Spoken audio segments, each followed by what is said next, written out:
Po wyjściu z biura Adrian nie wrócił od razu do domu. Usiadł w samochodzie i przez długi czas po prostu siedział, nie włączając silnika. Miasto powoli gasło, ale w nim samym coś nie chciało ucichnąć.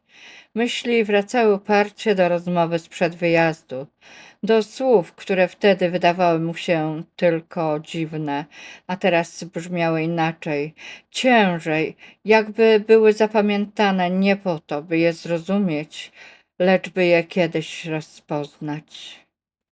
Przypomniał sobie twarz strażnika, spokojną, uważną, taką, która nie nalega i nie tłumaczy, tylko czeka. Zamknął oczy i oparł się wygodniej o siedzenie samochodu.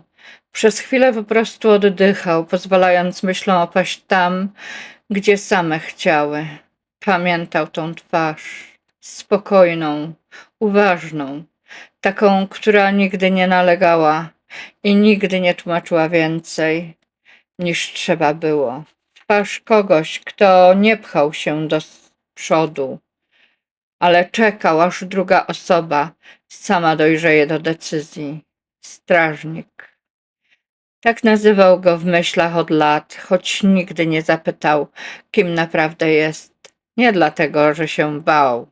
Po prostu nie było takiej potrzeby. Strażnik zawsze pojawiał się wtedy, gdy Adrian go potrzebował i znikał, gdy jego obecność nie była już konieczna. Był przy nim od dzieciństwa, czasem jak cień, ale dobry cień, który nie zasłania światła, tylko chroni przed nadmiarem słońca. Czasem jak milcząca obecność w tle, czasem jak krótka rozmowa, jedno zdanie rzucone mimochodem, które wracało po latach ze zdumiewającą precyzją. Nigdy nie wydawał poleceń, nigdy nie mówił musisz. Zamiast tego zadawał pytania albo po prostu słuchał. Adrian przypomniał sobie tamten wieczór krótko przed wyjazdem. Ciche pukanie do drzwi, tak ciche, że słyszał je tylko ten, kto czekał. Straż przy drzwiach nie pytała o nazwisko. Odsunęli się bez słowa, jakby dokładnie wiedzieli, kogo wpuszczają. Strażnik przeszedł przez korytarz pewnym krokiem, bez pośpiechu, jak ktoś, kto zna to miejsce od dawna. Usiedli naprzeciwko siebie. Chcesz odejść, powiedział wtedy strażnik. Nie było w tym ani oskarżenia, ani zdziwienia, tylko stwierdzenie faktu. Adrian nie zaprzeczył. Chcę żyć normalnie, odpowiedział po chwili, bez tytułów, bez oczekiwań, bez ciągłego przypominania, kim powinienem być. Strażnik skinął głową. To rozsądne pragnienie, powiedział, i rzadkie. Potem powiedział mu o wyjeździe, o miejscu daleko stąd, o świecie, w którym nikt nie zna jego nazwiska, a wartość mierzy się tym, co się robi, a nie tym, kim się jest. Tam nauczysz się świata, dodał spokojnie, tego zwyczajnego, takiego, w którym ludzie są dobrzy i źli, bez tytułów. Nagle poczuł coś, czego nie potrafił nazwać, jakby coś go dotknęło, gwałtownie, niemal boleśnie, jak impuls prądu, jak oparzenie, które pojawia się nagle i zostawia po sobie ślad. Otworzył oczy. I w tej samej chwili wszystko się ułożyło, nie w słowa, w sens. Już wiedział, dlaczego miał tu przyjechać. Już wiedział, kim jest Anna.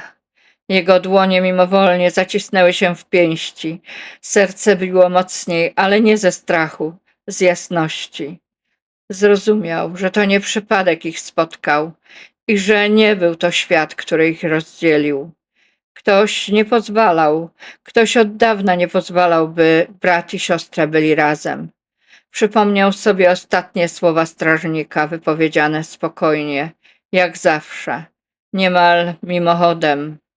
Spotkasz tam kogoś i to spotkanie zmieni więcej, niż ci się teraz wydaje. Wtedy Adrian jeszcze tego nie rozumiał. Teraz już tak. I właśnie w tej chwili zrozumiał, że od tej wiedzy nie ma już odwrotu. Anna wróciła do domu późno. Zamknęła za sobą drzwi, zdjęła buty i przeszła prosto do swojego pokoju, jakby reszta mieszkania przestała istnieć. Była zmęczona, ale sen nie przychodził.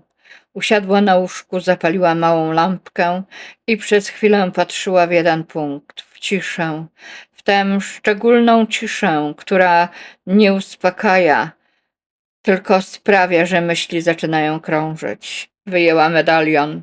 Zrobiła to odruchowo, tak jak robiła to wiele razy wcześniej, wtedy, gdy coś się niepokoiło, choć nie potrafiła powiedzieć dlaczego. Otworzyła oczy i spojrzała na fotografię ukrytą w środku. Znała ją na pamięć. Twarz kobiety była spokojna, niemal nieruchoma. Bez uśmiechu, bez potrzeby bycia lubianą, jakby należała do kogoś, kto wie, kim jest, nawet jeśli świat wokół próbuje o tym zapomnieć. Anna patrzyła na nią długo, a potem niemal nieświadomie sięgnęła po drugą kopertę, tę, którą przyniosła jej Lidia. Wyjęła fotografię i położyła obok medalionu. Były identyczne. Niepodobne, nie z tej samej osoby. Identyczne, ten sam kąt, ten sam cień, ten sam spokój w spojrzeniu. Anna poczuła, jak coś się w niej napina, jakby przez krótką chwilę zabrakło jej powietrza. Skąd ja to znam? Pomyślała. Ale to pytanie było tylko powierzchnią. Pod nim było coś głębszego. Uczucie, że ta fotografia nie jest nowa, że była z nią od dawna, że po prostu teraz ktoś położył ją w innym miejscu. Zamknęła medalion. Oparła się o poduszkę i pozwoliła myślom odpłynąć tam, dokąd same chciały. Do Lidii. Lidia była przy niej od dzieciństwa. Zawsze trochę obok, nigdy na pierwszym planie, a jednak zawsze blisko. Mówiono, że wychowuje się u wuja i ciotki. Tak kazano mówić, tak było wygodniej. Anna pamiętała, że nawet jako dziecko czuła, że to określenie coś ukrywa, ale nie potrafiła wtedy nazwać czego. Lidia była jej powierniczką, tą, której mówiło się rzeczy, których nie mówiło się nikomu innemu. Tą, z którą rozmowy zawsze urywały się nagle, bo ktoś wchodził do pokoju. Tą, z którą nie wolno było siedzieć zbyt blisko. Anna przypomniała sobie to napięcie, tę dziwną atmosferę, która pojawiała się zawsze wtedy, gdy były razem zbyt długo, jakby ich bliskość była czymś, co należy kontrolować. Przypomniała sobie też opowieści Lidii, urwane, nigdy do końca dopowiedziane. O domu, w którym wszystko było zbyt równo poukładane, o zasadach, których nikt nie tłumaczył, o ciszy, która nie była spokojem, tylko oczuwaniem. Anna otworzyła oczy. Zrozumiała, że to nie była tylko historia Lidii i nie była to tylko jej własna historia. Spojrzała jeszcze raz na fotografię. Dwie takie same, dwa różne miejsca, dwie różne rodziny, a jednak coś je łączyło. Dotknęła przegubu dłoni, tego miejsca, które czasem delikatnie pulsowało, jakby pod skórą było coś więcej niż tylko krew i kości. Znak, pół gwiazdy, cichy, czekający. Nie znała jeszcze odpowiedzi, nie znała jeszcze prawdy, ale tej nocy zrozumiała jedno. To, co zaczęło się składać, nie było przypadkiem i nie dotyczyło tylko jej. Gdzie indziej Adrian jechał przez noc z myślą, której nie potrafił jeszcze nazwać, a ona siedziała w swoim pokoju z dwiema fotografiami i uczuciem, że coś bardzo starego właśnie się poruszyło. Nie było światła, nie było objawienia, było tylko pierwsze, ledwo wyczuwalne drżenie. I to wystarczyło, by nic już nie mogło pozostać takie samo.